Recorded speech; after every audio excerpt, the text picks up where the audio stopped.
There were three reasons for this particular study to be commissioned. I think firstly, you would recall that 2014 was actually the Africa focus on agriculture. Amongst the majority of women are in agriculture and food security. Secondly, we also know that women own small plots, but when you look at the yield of their farming, it's very low. At the end of the day, the woman who tills the land is not in the value chain when it hits the markets, the national, regional or global markets.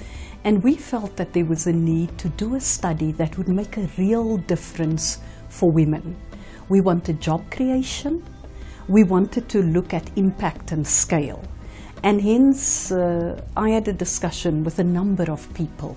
And we thought that the best thing to do is to settle on 4 products. So this particular study looks at coffee, cassava, cotton and cocoa. The report very clearly indicates why there's a need to look at retaining women in value chains, but also to take them up the value chain. Gross domestic product of countries comes from agriculture. And yet when you look at women's productivity, they yield 20% less than men farmers. And it's again because of their lack of access to productive assets.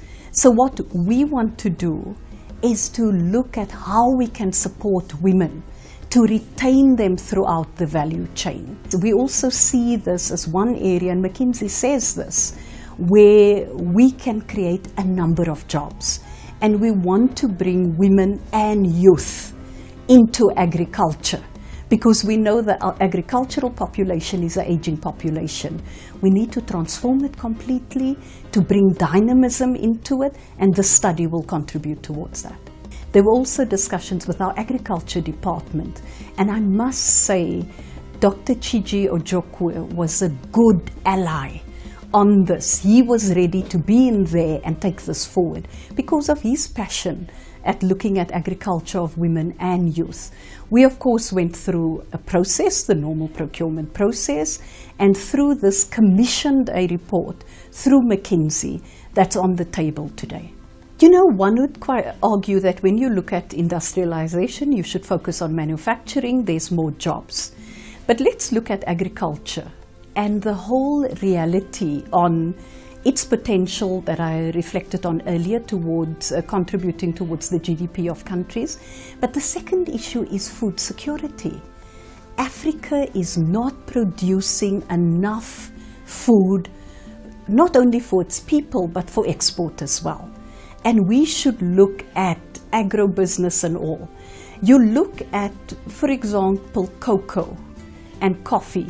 Largest producers are on the continent, but we're not really seeing the growth, upward growth that's required. And through the study, we'd want to look at the transformation through the value chain, but we also want to see how we can bring women into the value chain and retain them in the value chain. But it's also looking at the revitalization of the agricultural sector. And we need to do it, as one wants to put it very simply, from the seed to the market. And we want to keep everyone, the women and youth, in throughout the value and supply chain.